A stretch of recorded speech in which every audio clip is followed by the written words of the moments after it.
Olá, hoje a gente mergulha em 2 Crônicas, capítulo 24. A história é centrada no rei Joás. Ele começou a reinar bem novo, né? Com só 7 anos de idade. Exatamente, 7 anos.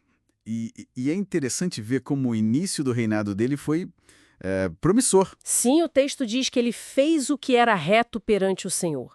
Mas tem um detalhe importante. Isso é enquanto o sacerdote Joiada viveu. E isso, a influência do Joiada foi fundamental. Ele era mais que um líder religioso. Era um mentor para o jovem rei. Chegou até a escolher esposas para ele, o que mostra essa tutela. E uma das primeiras grandes iniciativas do Joás foi restaurar o templo do Senhor. Uma tarefa enorme. Com certeza, o templo estava precisando. Ele convocou os sacerdotes, os levitas, e teve a ideia de retomar aquela coleta anual de Israel para financiar a obra. Aquela taxa que vinha desde Moisés, certo? Exato. Só que, olha que curioso, os levitas demoraram um pouco para colocar a mão na massa, para começar a coleta. É mesmo. Sim, o próprio rei teve que, cobrar o joiada. Perguntou, ei, por que não estão fazendo a coleta? Isso mostra talvez uma dependência ainda grande do joiada para fazer as coisas andarem. Entendi, mas eles acharam uma solução bem prática, né? Acharam. Colocaram um cofre na entrada do templo, fizeram uma proclamação, e aí sim, o povo e os oficiais responderam. E responderam bem. O texto fala que contribuíram com alegria, até o cofre ficar cheio, repetidamente. Sim, o sistema funcionou muito bem. Tinha gente do rei e do sumo sacerdote para esvaziar o cofre, contar o dinheiro e devolver o cofre para o lugar. Era um fluxo constante. E com esse dinheiro todo? Contrataram todo mundo. Pedreiros, carpinteiros, gente para trabalhar com ferro, com bronze. Fizeram a restauração completa. E o que é fascinante aqui é que conseguiram restaurar e reforçar o templo segundo o projeto original. Preservaram a identidade do lugar. E ainda sobrou dinheiro. Sobrou. Fizeram utensílios novos de ouro e prata para o serviço do templo. Quer dizer, foi um sucesso total essa parte da restauração. E enquanto Joiada viveu, as ofertas continuaram firmes no templo? A influência dele era muito clara. Claríssima. E a morte dele foi um evento marcante. Com 130 anos, uma idade impressionante. E ele foi sepultado com honras, né?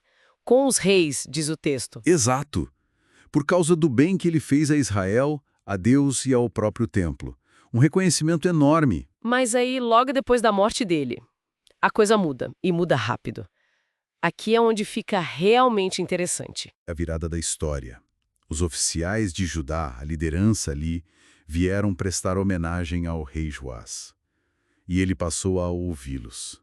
E o resultado? Abandono do templo do Senhor.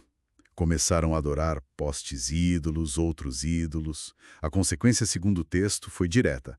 A ira de Deus sobre Judá e Jerusalém. E Deus ainda tentou avisar, mandou profetas. Mandou, mas não deram ouvidos.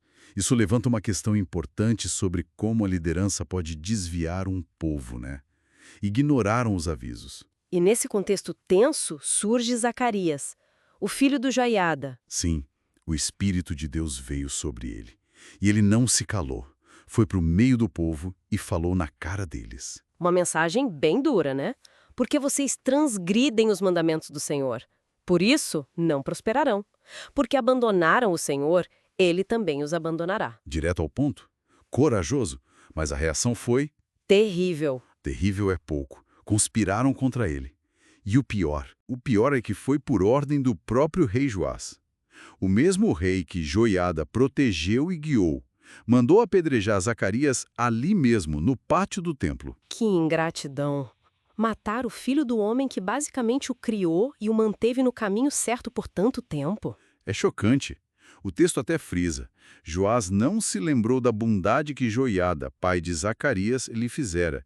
E as últimas palavras de Zacarias são muito fortes. Quais foram? O Senhor o veja e peça contas. Um clamor por justiça divina que ecoa na narrativa. E parece que Deus ouviu rápido. Pois é, o juízo não demorou. Na virada do ano, o exército de Arã, da Síria, invadiu. Eram muitos. Não. O texto diz que era um exército pequeno, mas derrotaram um exército de Judá, que era numerosíssimo.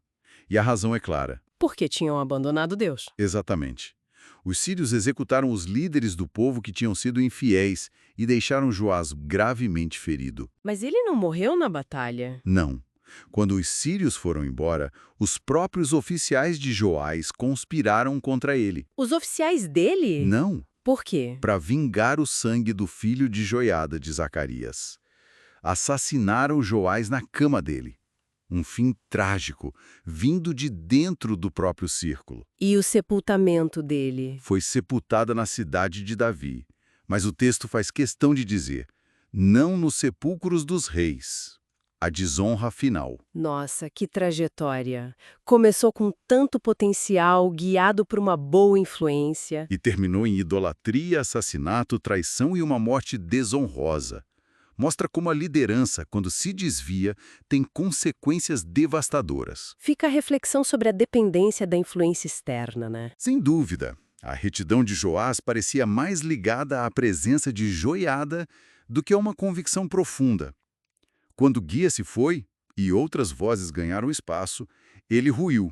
E aquelas palavras de Zacarias, o Senhor o veja e peça contas, ficam como um lembrete poderoso, né? Sobre responsabilidade, sobre as escolhas dos líderes e suas consequências inevitáveis.